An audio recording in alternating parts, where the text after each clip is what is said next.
ಪ್ರತಿ ವರ್ಷ ಹೊಸ ವರ್ಷದ ಸಂದರ್ಭದಲ್ಲಿ ಆಟೋ ಬೆಲೆ ಏರಿಕೆಯ ಶಾಕ್ ಎದುರಾಗ್ತಾ ಇತ್ತು. ಈಗ ಮತ್ತೆ ಏರಿಕೆಯಾಗುತ್ತಾ ಆಟೋ ದರ ಅನ್ನುವಂತಹ ಪ್ರಶ್ನೆ ಮತ್ತೊಮ್ಮೆ ಕಾಡ್ತಾ ಇದೆ. ಪ್ರತಿ 1 ಕಿಲೋಮೀಟರ್ಗೆ 5 ರೂಪಾಯಿ ಏರಿಕೆಯಾಗುವಂತಹ ಸಾಧ್ಯತೆ ಇದೆ.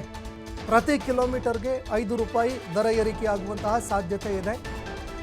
ಹೊಸ ವರ್ಷಕ್ಕೆ ಆಟೋ ದರ ಏರಿಕೆಯ ಶಾಕ್ ತಟ್ಟುವಂತಹ ಆತಂಕ ಎದುರಾಗ್ತಾ ಇದೆ. ಡಿಸೆಂಬರ್ 23ರಂದು ಸಾರಿಗೆ ಇಲಾಖೆ ಈ ವಿಚಾರ ಚರ್ಚೆ ಮಾಡೋದಕ್ಕೆ ಅಂತ ಸಭೆ ಕರೆದಿದೆ.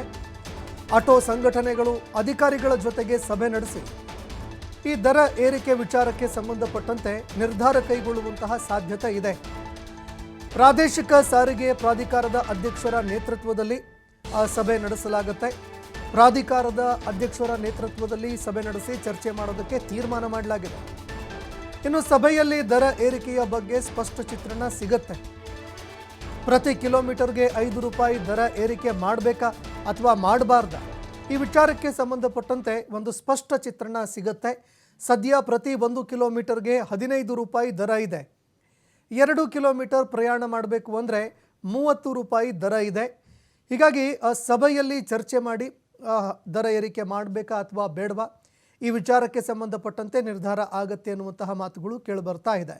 ಇನ್ನು ಸಭೆಯಲ್ಲಿ ಯಾರೆಲ್ಲ ಇರ್ತಾರೆ ಅಂತ ನೋಡೋದಾದರೆ, ಬೆಂಗಳೂರು ನಗರ ಜಿಲ್ಲಾಧಿಕಾರಿಗಳು, ಪ್ರಾದೇಶಿಕ ಸಾರಿಗೆ ಪ್ರಾಧಿಕಾರದ ಅಧ್ಯಕ್ಷರು ಕೂಡ ಆಗಿರ್ತಾರೆ, ಅವರು ಕೂಡ ಇರ್ತಾರೆ. ಜಯನಗರ RTO ಓರ್ವ ಅಧಿಕಾರಿ ಕೂಡ ಈ ಸಭೆಯಲ್ಲಿ ಇರ್ತಾರೆ. ಕಾರ್ಯದರ್ಶಿ ಅವರು ಕೂಡ ಆಗಿರ್ತಾರೆ. ಟ್ರಾಫಿಕ್ DCP, ಯಾವುದಾದ್ರೂ ಒಂದು ವಿಭಾಗದ ಟ್ರಾಫಿಕ್ DCP ಕೂಡ ಇರ್ತಾರೆ. ತೂಕ ಮತ್ತು ಅಳತೆ ಇಲಾಖೆಯ ಅಧಿಕಾರಿಗಳು ಕೂಡ ಸಭೆಯಲ್ಲಿ ಭಾಗಿಯಾಗಲಿದ್ದಾರೆ. ಗ್ರಾಹಕರ ವೇದಿಕೆಯಿಂದ ಓರ್ವ ಅಧಿಕಾರಿ ಭಾಗಿಯಾಗ್ತಾರೆ.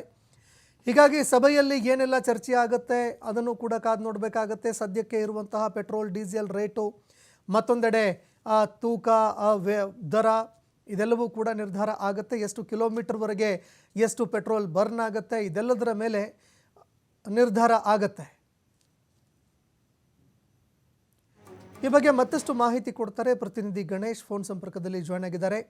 ಗಣೇಶ್, ಹೊಸ ವರ್ಷದ ಸಂದರ್ಭದಲ್ಲಿ ಈಗಾಗಲೇ ಸಾಕಷ್ಟು ಬೆಲೆ ಏರಿಕೆಯಾಗಿದೆ. ಬೆಲೆ ಏರಿಕೆಯಿಂದಾಗಿ ಜನ ತತ್ತರಿಸಿ ಹೋಗಿದ್ದಾರೆ.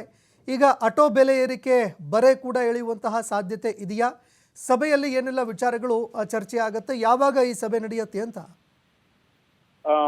ಖಂಡಿತವಾಗಲೂ ಈಗಾಗಲೇ ಅಗತ್ಯ ವಸ್ತುಗಳ ಬೆಲೆ ಏರಿಕೆಯಿಂದ ಸಾರ್ವಜನಿಕರು, ಗ್ರಾಹಕರು, ಜನರು ತತ್ತರಿಸಿ ಹೋಗಿದ್ದಾರೆ. ಅದರ ನಡುವೆ ಈಗ ದಿನನಿತ್ಯ ಮುಖ್ಯವಾಗಿ ಅವಲಂಬಿತವಾಗಿರುವಂತಹ ಆಟೋಗಳ ದರವನ್ನು ಕೂಡ, ಆಟೋ ರಿಕ್ಷಾಗಳ ದರವು ಕೂಡ ಏರಿಕೆ ಆಗತ್ತೆ ಅನ್ನುವಂತಹ ಒಂದಷ್ಟು ಚರ್ಚೆಗಳು ಇರುವಂತದ್ದು. ಕಾರಣ ಇಷ್ಟೇ, ಡಿಸೆಂಬರ್ 23ರಂದು ಸಾರಿಗೆ ಇಲಾಖೆಯಲ್ಲಿ ಆಟೋ ರಿಕ್ಷಾ ದರ ಏರಿಕೆ ಬಗ್ಗೆ ಒಂದು ಸುದೀರ್ಘವಾದಂತಹ ಸಭೆ ನಿಗದಿ ಆಗಿರುವಂತದ್ದು. ಈ ಸಭೆಯಲ್ಲಿ ಮೊದಲೇ ಹೇಳಿದಾಗೆ ಪ್ರಾದೇಶಿಕ ಸಾರಿಗೆಯ ಅಧಿಕಾರಿಗಳು ಇರ್ತಾರೆ, ಅಧ್ಯಕ್ಷರು ಇರ್ತಾರೆ, DC ನಗರ ಜಿಲ್ಲಾಧಿಕಾರಿಗಳಿರ್ತಾರೆ, ಟ್ರಾಫಿಕ್ ಪೊಲೀಸರು ಇರ್ತಾರೆ. ಹಾಗೇನೆ ಆಟೋ ಯೂನಿಯನ್ಸ್, ಯಾವ್ದಾದ್ರು ಬೆಂಗಳೂರಲ್ಲಿ ಇರುವಂತಹ ಯೂನಿಯನ್ಸ್ಗಳು ಅವರು ಕೂಡ ಆ ಸಭೆಯಲ್ಲಿ ಭಾಗಿಯಾಗ್ತಾರೆ. ಈಗಾಗಲೇ ಆಟೋ ಯೂನಿಯನ್ಗಳು ಸರ್ಕಾರಕ್ಕೆ ಪ್ರಸ್ತಾವನೆಯನ್ನು ಸಲ್ಲಿಸಿರೋದೇನಂತಂದ್ರೆ, ನಮಗೆ ಪ್ರತಿ ಕಿಲೋಮೀಟರ್ಗೆ 5ರಿಂದ 15 ರೂವರೆಗೆ ಏರಿಕೆ ಆಗ್ಬೇಕು ಅನ್ನುವಂಥದ್ದು. ಯಾಕೆಂದ್ರೆ ಇದಕ್ಕೆ ಕೆಲವೊಂದು ಈ ತೈಲ ಬೆಲೆ ಏರಿಕೆ ವಿಚಾರ ಆಗಿರುವಂತದ್ದು. ಹಾಗೇನೆ ಅವರಿಗೂ ಕೂಡ,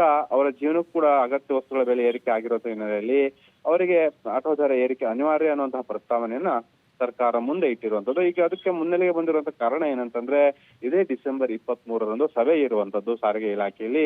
ಎಲ್ಲಾ ಸಂಘಟನೆಗಳ ಜೊತೆಗೆ ಹಾಗೇನೆ ಸಾರಿಗೆ ಇಲಾಖೆ ಅಧಿಕಾರಿಗಳು, ಹೀಗೆ ಸಂಚಾರ ಪೊಲೀಸರು ಎಲ್ಲರೂ ಕೂಡ ಇರ್ತಾರೆ.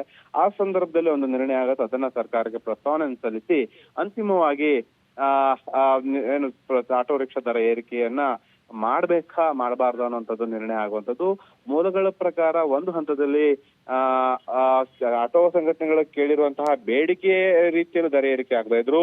ಸ್ವಲ್ಪ ಮಟ್ಟಿಗೆ ಅಂದ್ರೆ ತುಲನಾತ್ಮಕವಾಗಿ ಎರಡನ್ನು ಕೂಡ, ಅವರ ಸಮಸ್ಯೆಗಳನ್ನು ನೋಡಬೇಕು, ಹಾಗೇನೆ ಜನರ ಹಿತದೃಷ್ಟಿಯನ್ನು ಇಟ್ಕೊಂಡು ಕೂಡ ಸರ್ಕಾರ ನಿರ್ಧಾರ ಮಾಡ್ಬೇಕಾಗತ್ತೆ. ಹಾಗಾಗಿ ಎರಡನ್ನು ನೋಡಿಕೊಂಡು ಒಂದು ಹಂತದ ಅಥವಾ 5ರಿಂದ 15 ರೂಪಾಯಿ ಬದಲಾಗಿ ಮಧ್ಯದ ರೀತಿಯಲ್ಲಿ ಒಂದು ದರವನ್ನ ಏರಿಕೆ ಮಾಡಬಹುದು ಅನ್ನುವಂತಹ ಸೂಚನೆ ಈಗ ಸಾರಿಗೆ ಇಲಾಖೆ ಅಧಿಕಾರಿಗಳಿಂದ ತಿಳಿದು ಬರ್ತಾ ಇರೋದು. ಒಟ್ಟಾರೆ ಏನಂತಂದ್ರೆ, ಹೊಸ ವರ್ಷದ ಆರಂಭದಲ್ಲಿ ಜನರಿಗೆ ಕೂಡ, ಅದರಲ್ಲೂ ಕೂಡ ಬೆಂಗಳೂರಿನಲ್ಲಿ ಆಟೋ ರಿಕ್ಷಾ ಅವಲಂಬಿಸಿರುವಂತಹ ಜನರಿಗೆ ಏನಿರ್ತಾರೆ, ಸಾರ್ವಜನಿಕರು ಇರ್ತಾರೆ, ಅವರಿಗೆ ಇದೊಂದು ರೀತಿಯಲ್ಲಿ ಮತ್ತಷ್ಟು ಹೊರೆ ಆಗುವಂತದ್ದು ಸತ್ಯ. ಧನ್ಯವಾದಗಳು ಗಣೇಶ್, ನಿಮ್ಮೆಲ್ಲ ಮಾಹಿತಿಗೆ.